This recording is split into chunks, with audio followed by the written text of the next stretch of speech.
बच्चों, मैं हूँ शोभा। बच्चों, आज मैं आपको 9वीं कक्षा के गद्य पाठ में चेरापूंजी से आया हूँ। इस गद्य के बारे में आपको जानकारी दूंगी। बच्चों, आप सब कैसे हैं? हाँ, आशा है आप सब अच्छे होंगे। बच्चों, आप रोज इस वीडियो क्लास को देखते रहिए। बच्चों, चेरापूंजी के बारे में कौन नहीं जानता? चेरापूंजी तो बहुत अधिक वर्षा होने वाले स्थान है। भारत के अत्यधिक वर्षा होने वाले प्रदेश है चेरापूंजी। इसके बारे में आज हम कुछ जानकारी प्राप्त करेंगे। पहले बच्चों, इस गद्य का लेखक है प्रदीप पंत जी। आइए बच्चों, प्रदीप पंत जी के बारे में जानकारी प्राप्त करेंगे। बच्चों, अपने किताब को देखिए। प्रदीप पंत जी का जन्म लखनऊ के हल्द्वानी उत्तराखंड में 24 अप्रैल 1941 को हुआ। बच्चों, प्रदीप पंत जी का जन्म लखनऊ के हल्द्वानी उत्तराखंड में 24 अप्रैल 1941 को हुआ। पंत जी के अब तक 6 उपन्यास प्रकाशित हुए हैं। पंत जी की कन्नड़ में अनुदित कहानियों का संकलन को हम न्याय ಮತ್ತು इतर कथೆಗಳು शीर्षक से प्रकाशित है। पंत जी के देश विदेश के यात्रा संस्मरणों के 4 संकलन भी हैं। बच्चों, पंडित जवाहरलाल नेहरू पर उत्कृष्ट लेखन के लिए पंत जी को जर्नलिस्ट वेलफेयर फाउंडेशन, फिर एक बार कहती हूँ, जर्नलिस्ट वेलफेयर फाउंडेशन का यूरोप भ्रमण पुरस्कार और उत्तर प्रदेश हिंदी संस्थान का प्रेमचंद अनुशंसा पुरस्कार, हिंदी अकादमी द्वारा 2 बार साहित्य कृति पुरस्कार प्राप्त है। बच्चों, पंडित जवाहरलाल नेहरू पर उत्कृष्ट लेखन लिखने के बाद पंत जी को जर्नलिस्ट वेलफेयर फाउंडेशन का यूरोप भ्रमण पुरस्कार, उत्तर प्रदेश हिंदी संस्थान का प्रेमचंद अनुशंसा पुरस्कार, हिंदी अकादमी द्वारा 2 बार साहित्य कृति पुरस्कार प्राप्त हुए हैं। साहित्यकार सम्मान, उत्कृष्ट व्यंग्य लेखन के लिए हिंदी भवन नई दिल्ली का व्यंग्यश्री सम्मान भी प्राप्त हुए हैं। साहित्यकार सम्मान, उत्कृष्ट व्यंग्य लेखन के लिए इन्हें हिंदी भवन नई दिल्ली का व्यंग्यश्री सम्मान भी प्राप्त हुए हैं। बच्चों, ये था पंत जी का परिचय। बच्चों, अब हम इस गद्य के आशय को देखेंगे। क्या जान सकते हैं इस गद्य के बारे में आप? यात्रा से प्रादेशिक ज्ञान प्राप्त होता है। सच है ना बच्चों? हम यात्रा से दूसरे प्रदेशों का ज्ञान को हम प्राप्त कर सकते हैं। वहाँ के लोगों का रहन सहन, प्राकृतिक दृश्यों का सौंदर्य आदि का प्रत्यक्ष अनुभव मिलता है। इस पाठ द्वारा छात्र चेरापूंजी का परिचय प्राप्त कर सकते हैं। बच्चों, आप इस यात्रा वृत्तांत द्वारा चेरापूंजी के बारे में जानकारी प्राप्त कर सकते हैं। वहाँ के प्राकृतिक दृश्यों का सौंदर्य आदि का प्रत्यक्ष अनुभव आप पा सकते हैं। लोगों के रहन सहन को भी आप जान सकते हैं। बच्चों, आइए अब हम इसके कठिन शब्दार्थ की ओर बढ़ेंगे। क्या है शब्दार्थ? देखिए बच्चों, उमड़ घुमड़। उमड़ घुमड़ का अर्थ है चारों ओर से सिरना, चारों ओर से सिरना। धरत, धरत का अर्थ है फेर। फटा, फटा का अर्थ है भरा। फटा का अर्थ क्या है?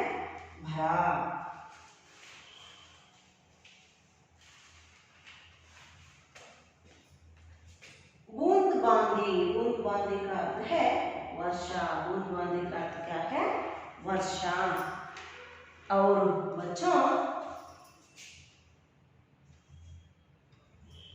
बूंदाबांदी का अर्थ है वर्षा। कपत, कपत का अर्थ है माल की बिक्री। क्या है? माल की बिक्री। पनबिजली, पनबिजली का अर्थ है जल विद्युत। पनबिजली का अर्थ है जल विद्युत। निहारना, निहारना का अर्थ ध्यान पूर्वक देखना। निहारना का अर्थ है ध्यान पूर्वक देखना। कोहरा, कोहरा का अर्थ धुंध। कोहरा का अर्थ क्या है? धुंध। अंचल, अंचल का अर्थ है प्रांत। अंचल का अर्थ प्रांत। वर्चस्व का अर्थ है आधिपत्य। वर्चस्व का अर्थ आधिपत्य है। बच्चों एक बार कन्नड़ में कहती हूँ, उमड़ घुमड़ का अर्थ है नालकु कड़े। ನಾಲ್ಕು ಕಡೆ ಹೊಂದಿಕೊಂಡಿರುವುದು, ಆವರಿಸಿರುವುದು, ನಾಲ್ಕು ಕಡೆಯೂ ಆವರಿಸಿರುವುದು. ಹರಿತಿಮ, ಹರಿತಿಮ ಅಂದರೆ ಮಕ್ಕಳ ಹಸಿರು, ಹಚ್ಚ ಹಸಿರಾದ ಅಂತ. ಹರಿತಿಮ का अर्थ क्या है? ಹಚ್ಚ ಹಸಿರಾದ. ಧರತ್, ಧರತ್ ಅಂದರೆ ಮಕ್ಕಳ ಮರ, ವೃಕ್ಷ. ಪಟ, ಪಟ ಅಂದರೆ ತುಂಬಿದಂತಹ. ಬೂಂದಾಬಾಂದಿ ಇದರ ಅರ್ಥ ಮಳೆ, ಅಂದರೆ ಸಣ್ಣ ಸಣ್ಣ ತುಂತುರು ಮಳೆ. ಕಪತ್, ಕಪತ್ ಅಂದರೆ ವಸ್ತುವನ್ನ ಮಾರಾಟ ಮಾಡುವುದು. ಕಪತ್ ಅಂದರೆ ವಸ್ತುವಿನ ಮಾರಾಟ ಮಾಡುವುದು. ಪನ್ಬಿಜಿಲಿ, ಪನ್ಬಿಜಿಲಿ ಅಂದರೆ ಜಲ ವಿದ್ಯುತ್. ಪನ್ಬಿಜಿಲಿ ಅಂದ್ರೇನು? ಜಲ ವಿದ್ಯುತ್. ನಿಹಾರ್ನ, ನಿಹಾರ್ನ ಅಂದರೆ ಧ್ಯಾನಪೂರ್ವಕವಾಗಿ ನೋಡುವುದು. ನಿಹಾರ್ನ ಅಂದರೆ ಧ್ಯಾನಪೂರ್ವಕವಾಗಿ ನೋಡುವುದು. ಕುಹುರ, ಕುಹುರ ಅಂದರೆ ಮೋಡ ಅಂತ. ಕುಹುರ ಅಂದರೆ ಏನು ಮಕ್ಕಳ? ಮೋಡ. ಹಿಮ, ಹಿಮ, ಹಿಮ ಅಂತ. ಹಾಗೆ ಮಕ್ಕಳ ಅಂಚಲ್, ಅಂಚಲ್ ಅಂದರೆ ಒಂದು ಪ್ರಾಂತ್ಯ. ಅಂಚಲ್ ಅಂದರೆ ಪ್ರಾಂತ್ಯ. ಹಾಗೆ ವರ್ಚಸ್ಸು, ವರ್ಚಸ್ಸು ಅಂದರೆ ಅಧಿಪತ್ಯ, ಪ್ರಾಬಲ್ಯತೆ. वर्चस्व ಅಂದರೆ आधिपत्य, प्राबल्यते. बच्चों ये था शब्दार्थ. क्या है? शब्दार्थ. बच्चों अब हम आगे बढ़ेंगे इस गद्य के आदर्शवाचन की ओर. आप सब अपने किताब को देखिए बच्चों. मेघालय, मेघालय यानी बादलों का घर. मेघालय यानी बादलों का घर. और मेघालय की राजधानी शिलांग एक हरा भरा पर्वतीय नगर जहाँ हर वक्त बादल उमड़ते घुमड़ते रहते हैं. इतना बड़ा स्वच्छ सुंदर पर्वतीय नगर उत्तर भारत में कहीं नहीं है. ऐसा हरितिमा भी शायद ही कहीं देखने को मिले. शिलांग से चेरापूंजी की ओर जाता मार्ग दोनों ओर पहाड़ों और दरख्तों से पटा पड़ा है. यह ऊंचा नीचा सर्पाकार रास्ता, रास्ते को पार करते हुए दिखाई पड़ते हैं बादल, बहती है सुहानी हवा और कभी कभी हो जाती है बूंदाबांदी. हमारी जीप शिलांग से 53 किलोमीटर दूर चेरापूंजी की ओर बढ़ रही है. मेरे साथ राज्य के एक अधिकारी श्री संगमा और उनके 2 दोस्त बैठे हैं. मैं जीप की खिड़की बंद करते हुए संगमा से पूछता हूँ, क्या साल भर यहाँ वर्षा होती रहती है? जी हाँ, संगमा कहते हैं.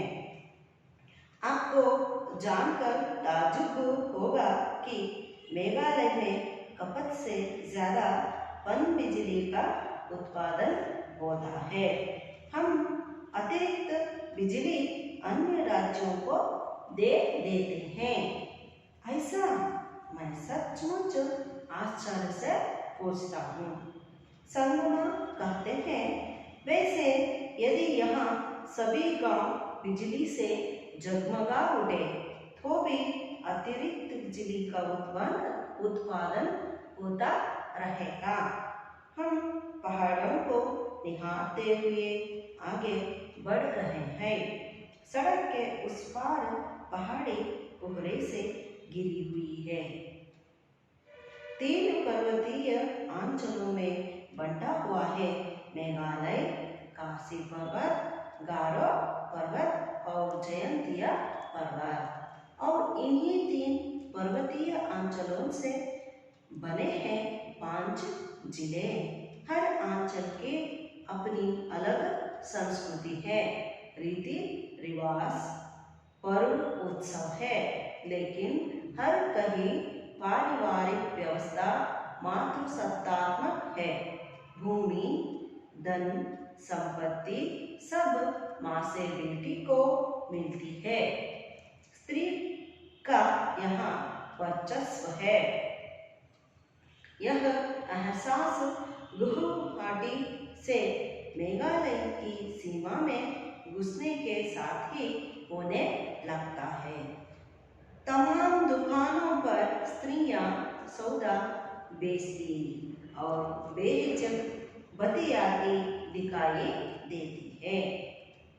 शिलांग में भी उन्हें दुकानों पर बैठे देखा जा सकता है। शायद यह स्थिति पूर्वोत्तर के अन्य राज्यों में भी है, भले ही वहाँ मातृसत्तात्मक परिवार व्यवस्था ना हो। कुछ साल पहले मणिपुर की राजधानी इम्फाल में भी यही सब देखा था। स्त्रियों का पूरा बाजार ही है वहाँ, जिसे मायकी बाजार कहते हैं, यानी माँ का बाजार। दिन भर सामान की बिक्री कर शाम को अपने अपने घर लौटते हैं। किसी प्रकार का वर्ग भेदभाव नहीं, यानी अमीर गरीब, अमीरों घरों की स्त्रियां भी इस मायकी बाजार में मिल जाएगी और गरीब घरों की स्त्रियां भी। तभी एक मोड़ निकलने पर चेरापूंजी का छोटा सा बाजार दिखाई पड़ता है और इस बाजार में भी दुकानों पर बैठी है महिलाएं। फिर चाहे दुकान फल सब्जियों की हो या चाय की, हम आगे बढ़ जाते हैं। बच्चों, ये था आदर्श वाचन। आपको अच्छा लगा? बच्चों, अब मैं आपको इस गद्य भाग का अर्थ बताऊंगी। मेघालय का अर्थ क्या है? यानी बादलों का घर।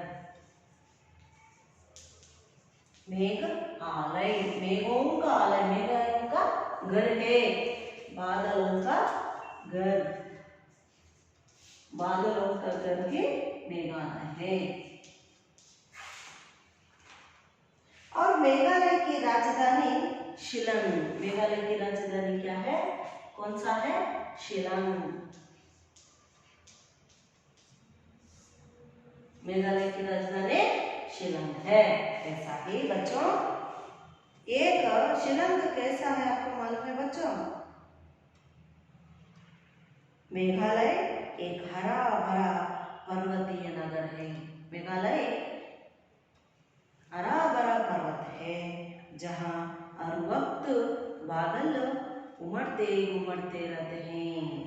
ಅಂದ್ರೆ ಮಕ್ಕಳ, ಮೇಘಾಲಯ ಒಂದು ಹಚ್ಚ ಹಸಿರಾದಂಥ ಪರ್ವತೀಯ ನಗರ. ಮೇಘಾಲಯದಲ್ಲಿ ಪ್ರತಿ ಕ್ಷಣವೂ ಕೂಡ ಮೋಡಗಳು ಸುತ್ತುವರಿತಾನೆ ಇರ್ತವೆ, ಅಂದರೆ ತಿರುಗುತ್ತಲೇ ಇರುತ್ತವೆ. ಮಕ್ಕಳ, ಮೇಘಾಲಯದ ರಾಜಧಾನಿ ಶಿಲಾಂಗ್. इतना बड़ा स्वच्छ सुंदर पर्वतीय नगर उत्तर भारत में कहीं नहीं मिलता. ಇಷ್ಟೊಂದು ಸುಂದರವಾದಂತಹ ಸ್ವಚ್ಛವಾದಂತಹ ನಗರ ಉತ್ತರ ಭಾರತದಲ್ಲಿ ಎಲ್ಲೂ ಕೂಡ ನಮಗೆ ಸಿಗೋದಿಲ್ಲ. ऐसा हरी दिमाग भी शायद ही कहीं देखने को ना मिले. बच्चों, मेघालय में बहुत ही हरियाली नजर आता है. ಮಕ್ಕಳ, ಮೇಘಾಲಯದಂತಹ ಹಚ್ಚ ಹಸಿರು ನಾವು ಎಲ್ಲೂ ನೋಡೋದಕ್ಕೆ ಸಾಧ್ಯವೇ ಇಲ್ಲ. शिलांग से चेरापूंजी की ओर जाता मार्ग दोनों ओर पहाड़ों से दरख्तों से पटा पड़ा है. बच्चों, यहाँ लेखक कहते हैं शिलांग से चेरापूंजी के जाने का जो मार्ग है दोनों ओर पहाड़ों पेड़ों से पटा पड़ा है. दोनों ओर आप पेड़ों को हरियाली को देख सकते हैं. ಮಕ್ಕಳ, ಇಲ್ಲಿ ಲೇಖಕರು ಹೇಳ್ತಾರೆ ಶಿಲಾಂಗದಿಂದ ನಾವು ಚಿರಾಪುಂಜಿಗೆ ಹೋಗುವ ಮಾರ್ಗದ ಎರಡೂ ಕಡೆ ಹೇಗಿದೆಯಪ್ಪ ಅಂದರೆ ದೊಡ್ಡ ದೊಡ್ಡ ಪರ್ವತಗಳು ಹಚ್ಚ ಹಸಿರಾದಂಥ ಮರಗಳಿಂದ ತುಂಬಿರುವ ದೃಶ್ಯವನ್ನು ನಾವು ನೋಡಬಹುದು. ಯಹ ऊंच नीचा सर्पाकार रास्ता. बच्चों, यह कहते हैं यहाँ पर आप ऊंचा नीचा का सर्पाकार का रास्ता को आप देख सकते हैं. रास्ते को पार करते हुए दिखाई पड़ते हैं बादल भी रास्ते को पार कर रहे हैं ऐसा दिखाई देता है. और सुहानी हवा बहती रहती है और कभी कभी बूंदाबांदी वर्षा भी होती है.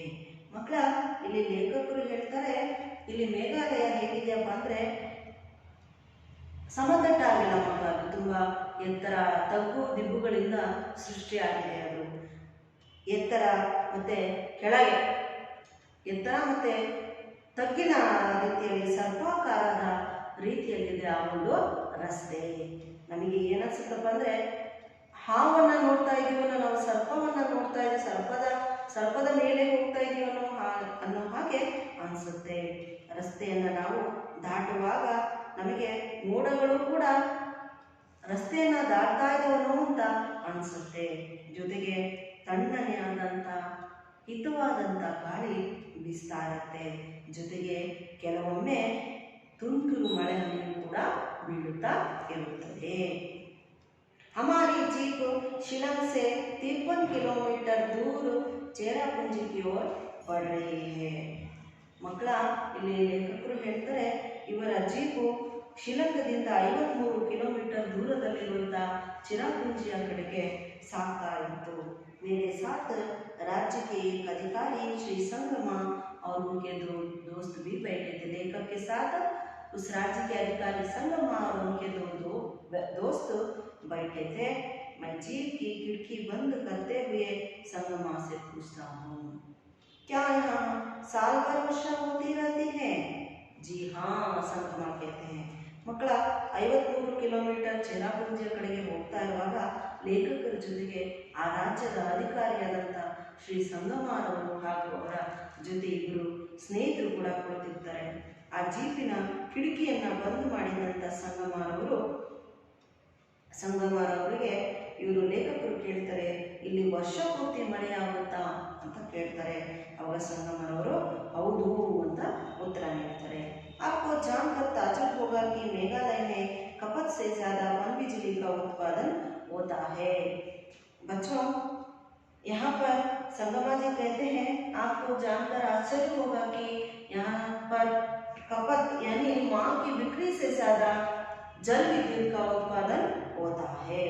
हम अतिरिक्त बिजलियों को अन्य देशों के लिए अन्य राज्यों को दे देते हैं. ऐसा उत्तर सुनकर लेखक सचमुच आश्चर्य होते हैं. और संगमा कहते हैं वैसे यदि यहाँ सभी गांव बिजली से जगमगा उठे तो भी अतिरिक्त बिजली का उत्पादन होता रहेगा. ಮಕ್ಕಳ, ಇಲ್ಲಿ ಸಂಗಮಾರವರು ಹೇಳ್ತಾರೆ, ನಿಮಗೆ ಕೇಳಿ ಖಂಡಿತ ಆಶ್ಚರ್ಯವಾಗಬಹುದು.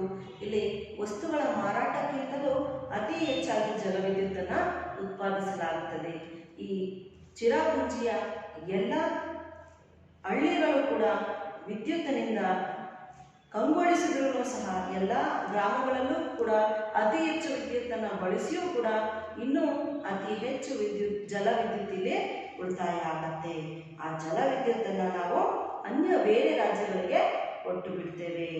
ಮತ್ತೆ ಸಂಗಮರವರು ಹೇಳ್ತಾರೆ ಮಕ್ಕಳ, हम पहाड़ों को निहारते हुए आगे बढ़ रहे हैं. लेखक पहाड़ों को देख रहे हैं, उनका वर्णन करते हुए जा रहे थे. सड़क के उस पार पहाड़ी डूबरे से घिरी हुई है. सड़क का पार दो पार है, वो पहाड़ हिम से घिरी हुई है. 3 पर्वतीय आंचल में बटा हुआ है मेघालय. खासी पर्वत, गारो पर्वत और जयंतिया पर्वत. बच्चों ಮಕ್ಕಳ, ಇಲ್ಲಿ ಮೇಘಾಲಯ 3 ಲೇಖಕರು ಇಲ್ಲಿ ಆ ಬೆಟ್ಟಗಳನ್ನು ವರ್ಣನೆ ಮಾಡ್ಕೊಂತ ಹೋಗ್ತಾ ಇದ್ದಾರೆ. ರಸ್ತೆಯ ಅಕ್ಕಪಕ್ಕದಲ್ಲಿ ಬೆಟ್ಟ ಗುಡ್ಡಗಳ ಮೇಲೆ ಇನ್ನೂ ಕೂಡ ಹಿಮ ಆವರಿಸಿದೆ. ಲೇಖಕರು ಹೇಳ್ತಾರೆ ಮಕ್ಕಳ, ಈ ಮೇಘಾಲಯ ಏನಿದೆಯೋ ಇದು 3 ಪರ್ವತಗಳಲ್ಲಿ ವಿಭಾಗವಾಗಿದೆ ಅಂತ. ಒಂದು पहला है खासी पर्वत, दूसरा गारो पर्वत और तीसरा जयंतिया पर्वत.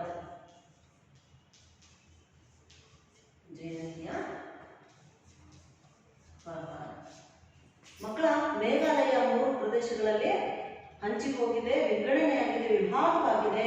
ಮೊದಲನೇದು ಕಾಸಿ ಪರ್ವತ, ಎರಡನೇದು ಗಾರೋ पर्वत, ಮೂರನೇದು जयंतिया पर्वत. और इन्हीं 3 पर्वतीय आंचलों से बना है 5 जिले. बच्चों, यहाँ पर लेखक कहते हैं इन 3 पर्वतीय आंचलों से 5 जिले बना हुआ है. और आंचल की अपनी अलग संस्कृति है, रीति रिवाज है, पर्व उत्सव है, लेकिन हर कहीं पारिवारिक व्यवस्था मातृसत्तात्मक है. भूमि, धन, संपत्ति सब माँ से बेटी को मिलती है. ಮಕ್ಕಳ, ಇಲ್ಲಿ ಲೇಖಕರು ಹೇಳ್ತಾರೆ, ಈ 3 ಪರ್ವತಗಳಿಂದ 5 ರಾಜ್ಯಗಳ ಸೃಷ್ಟಿಯಾಗಿದೆ. 3 ಪರ್ವತಗಳಿಂದ 5 ಜಿಲ್ಲೆಗಳು ಸೃಷ್ಟಿಯಾಗಿದೆ. 5 ಜಿಲ್ಲೆಗಳು ಸೃಷ್ಟಿಯಾಗಿದೆ ಮಕ್ಕಳ. ಅಲ್ಲಿ ಪ್ರತಿಯೊಂದು ಜಿಲ್ಲೆಗೂ ಅದರದ್ದೇ ಆದಂಥ ಬೇರೆ ಬೇರೆ ರೀತಿಯ ಸಂಸ್ಕೃತಿ, ಪದ್ಧತಿಗಳು, ರೂಢಿಗಳು, ಹಬ್ಬಗಳು, ಉತ್ಸವಗಳು ಕೂಡ ಇದೆ. ಆದರೆ ಎಲ್ಲ ಕಡೆಗೂ ನೀವು ಒಂದನ್ನು ಸಮಾನವಾಗಿ ಕಾಣಬಹುದು. ಅದೇನಪ್ಪ ಅಂದರೆ ಮಾತೃಸತ್ತಾತ್ಮಕ ವ್ಯವಸ್ಥೆ. ಪಾರಿವಾರಿಕ ಕುಟುಂಬಗಳು ಇಲ್ಲಿ ಮಾತೃ ಪ್ರಧಾನವಾಗಿದೆ. ನಮ್ಮದೆಲ್ಲ ಮಕ್ಕಳ ಪಿತೃ ಪ್ರಧಾನವಾದ ಕುಟುಂಬವನ್ನು ನೀವು ಕರ್ನಾಟಕದಲ್ಲಿ ಕಂಡ್ರೆ, ಇಲ್ಲಿ ಮೇಘಾಲಯದಲ್ಲಿ ನೀವು ಮಾತೃ ಪ್ರಧಾನ ಕುಟುಂಬವನ್ನು ನೀವು ಕಾಣ್ತೀರಿ. ಅಂದರೆ ಮಕ್ಕಳ, ಭೂಮಿ ತಾಯಿಗೆ ಸಿಕ್ಕಂತಹ ಭೂಮಿ, ತಂದೆ ಮನೆಗೆ ಸಿಕ್ಕಂತಹ ಭೂಮಿ ಹೆಣ್ಣು ಮಕ್ಕಳಿಗೆ ಇಲ್ಲಿ ಹಂಚಲಾಗುತ್ತದೆ. ಇದನ್ನೇ ನಾವು ಮಾತೃ ಪ್ರಧಾನ ಕುಟುಂಬ ಅಂದರೆ ಮಾತೃ ಸತ್ತಾತ್ಮಕ ಅಂತ ಕರಿತೀವಿ ಮಕ್ಕಳ. ಅಂದರೆ ಈಗ ಉದಾಹರಣೆ, ನೀವು ನಮ್ಮ ಹೆಣ್ಮಕ್ಳಿಗೆ ನಿಮ್ಮ ತಂದೆ ಮನೆ ಆಸ್ತಿ ನಿಮಗೆ ಸಿಗತ್ತೆ, ಆ ರೀತಿ ಮಕ್ಕಳು. स्त्री का यहाँ वर्चस्व है. यह एहसास गुवाहाटी से मेघालय की सीमा में घुसने के साथ ही होने लगता है. बच्चों, यहाँ पर लेकर कहते हैं यहाँ पर स्त्री की प्रधानता है. यह एहसास हमें गुवाहाटी से मेघालय सीमा में घुसने के साथ ही हमें एहसास यानी अनुभव होने लगता है. तमाम दुकानों पर स्त्रियाँ सौदा बेचती. तमाम दुकानों में स्त्रियाँ ही व्यापार करती है और बेहिचक बतियाती दिखाई देती. बेहिचक में संकोच नहीं होता व्यापार करने में, वो संकोच के बिना व्यापार कर रही है. शिलांग में भी उन्हें दुकानों पर बैठा देखा जा सकता. शिलांग में भी आपको स्त्रियां ही व्यापार करते हुए आपको दिखाई देती है. शायद यह स्थिति पूर्वोत्तर के अन्य राज्यों में भी है. भले ही वहाँ मातृसत्तात्मक परिवार की व्यवस्था ना हो, फिर भी वहाँ पर स्त्रियां व्यापार करती हैं. कुछ साल पहले मणिपुर की राजधानी इम्फाल में भी यह सबक लेखक ने देखा था. स्त्रियों का पूरा बाजार ही वहाँ, जिसे मायकी बाजार कहते हैं. बच्चों, आपको जानकर ताज्जुब होगा कि मणिपुर की राजधानी इंफाल में भी स्त्री माइती बाजार दिखाई देता। माइती बाजार यानी माओं का बाजार, माइती बाजार, माँ का बाजार। इसका अर्थ है बच्चों, माँ ही यानी स्त्रियां भी यहाँ पर व्यापार करते हुए दिखाई देती हैं। और गरीब दिन भर सामान की बिक्री कर शाम को अपने अपने घर लौटते हैं। किसी प्रकार के वर्ग भेद नहीं करती। घरों की स्त्रियां भी, अमीर गरीब घरों की स्त्रियां भी यहाँ पर व्यापार करती हैं, अमीर घरों की स्त्रियां भी यहाँ पर व्यापार करती हैं। तभी एक मोड़ निकलने पर चेरापूंजी का छोटा बाजार लेखक को दिखाई पड़ा और इस बाजार में भी दुकानों पर महिलाएं बैठी हुई दिखाई दिया। फिर चाहे दुकान वो फल सब्जी का हो या चाय की, सब दुकानों पर स्त्रियां बैठी हुई नजर आई। ಮಕ್ಕಳ ಇಲ್ಲಿ ಲೇಖಕರು ಹೇಳ್ತಾರೆ, ಅವರಿಗೆ ಇಲ್ಲಿ ಮೇಘಾಲಯವನ್ನು ತಲುಪುವ ಹೊತ್ತಿಗೆ ಅವರಿಗೆ ಅನಿಸುತ್ತೆ ಇಲ್ಲಿ ಸ್ತ್ರೀಯರದೇ ಆಡಳಿತವಾಗಿತ್ತು. ಈ ಒಂದು ಅನುಭವ ಗುವಾಹಟಿಯಿಂದ ಮೇಘಾಲಯದ ಗಡಿಯವರೆಗೆ ಅವರಿಗೆ, ಗಡಿಯಲ್ಲಿ ಅವರು ಹೋದ್ರಲ್ಲ ಆ ದಾರಿಯಲ್ಲಿ ಅವರಿಗೆ ಈ ರೀತಿಯ ಅನುಭವ ಉಂಟಾಗುತ್ತೆ. ಎಲ್ಲ ಅಂಗಡಿಯಲ್ಲೂ ಕೂಡ ಸ್ತ್ರೀಯರೇ ವ್ಯಾಪಾರವನ್ನು ಮಾಡ್ತಾ ಇರ್ತಾರೆ. ಯಾವುದೇ ಸಂಕೋಚ ಇಲ್ಲದೆ ಅವರು ವ್ಯಾಪಾರ ಮಾಡೋದು ಇವರಿಗೆ ಕಂಡು ಬರುತ್ತೆ. ಜೊತೆಗೆ ಶಿಲಾಂಗ್ನಲ್ಲೂ ಕೂಡ ಹೆಣ್ಣು ಮಕ್ಕಳೇ ವ್ಯಾಪಾರ ಮಾಡಲಿಕ್ಕೆ ಕೂತಿರುವವರಿಗೆ ಕಾಣಿಸುತ್ತೆ. ಬಹುಶಃ ಈ ಸ್ಥಿತಿ ಪೂರ್ವ ಉತ್ತರದ ಅನೇಕ ರಾಜ್ಯಗಳಲ್ಲೂ ಕೂಡ ನಾವು ಕಾಣಬಹುದು. ಇಲ್ಲಿ ಮಾತೃ ಪ್ರಧಾನ ಕುಟುಂಬ ಇಲ್ಲದೇ ಇದ್ರೂ ಕೂಡ ಹೆಣ್ಮಕ್ಳೇ ಹೆಚ್ಚು ವ್ಯಾಪಾರವನ್ನು ಮಾಡ್ತಾ ಇರ್ತಾರೆ. ಕೆಲವು ವರ್ಷದ ಹಿಂದೆ ಮಣಿಪುರದ ರಾಜಧಾನಿ ಇಂಫಾಲ್ನಲ್ಲೂ ಕೂಡ ಲೇಖಕರು ಈ ಪರಿಸ್ಥಿತಿಯನ್ನು ನೋಡಿರ್ತಾರೆ. ಅಲ್ಲೂ ಕೂಡ ಸ್ತ್ರೀಯರದೇ ಆದಂಥ ಒಂದು ಮಾರುಕಟ್ಟೆನೇ ಇದೆ. ಅದನ್ನು ಮಾಯಿತಿ ಬಾಜಾರ್ ಅಂದರೆ ಮಾತಾ ಬಾಜಾರ್ ಅಂತ ಕರಿತೇವೆ. ದಿನವೆಲ್ಲ ವಸ್ತುವಿನ ವ್ಯಾಪಾರವನ್ನು ಮಾಡಿ ಹೆಣ್ಣುಮಕ್ಕಳು ತನ್ನ ಮನೆಗೆ ಸಂಜೆ ತೆರಳುತ್ತಾರೆ. ಯಾವುದೇ ಪ್ರಕಾರವಾದಂಥ ವರ್ಗದ ಭೇದ ಭಾವ ಅಲ್ಲಿ ಇರುವುದಿಲ್ಲ.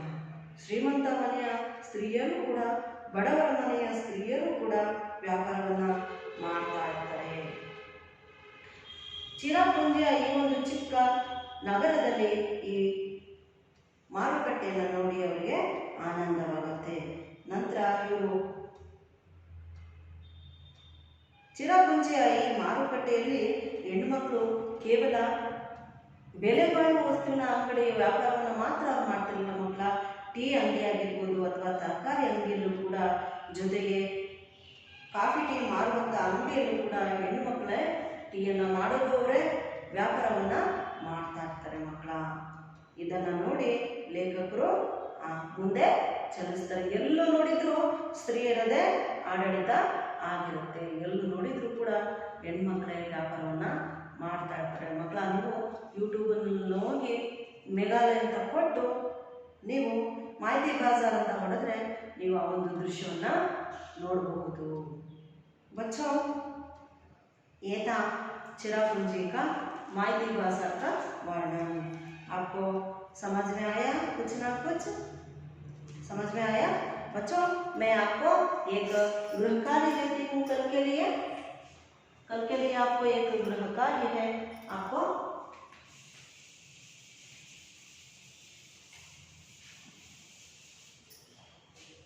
दो वाक्यों में उत्तर लिखिए बच्चों. 2-3 वाक्यों में उत्तर लिखिए. प्रश्न है,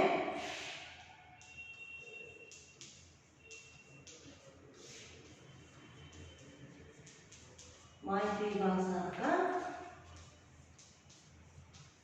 वर्णन कीजिए. माइती बाजार का वर्णन कीजिए. माइती बाजारನ ವರ್ಣನೆಯನ್ನ ಮಾಡಿ. माइती बाजार किसे कहते हैं? माइती बाजार कहाँ कहाँ आपको दिखाई देता है? इसका वर्णन आपको करना है। बच्चों यहीं पर मेरा आज का क्लास को खत्म करती हूँ। धन्यवाद बच्चों।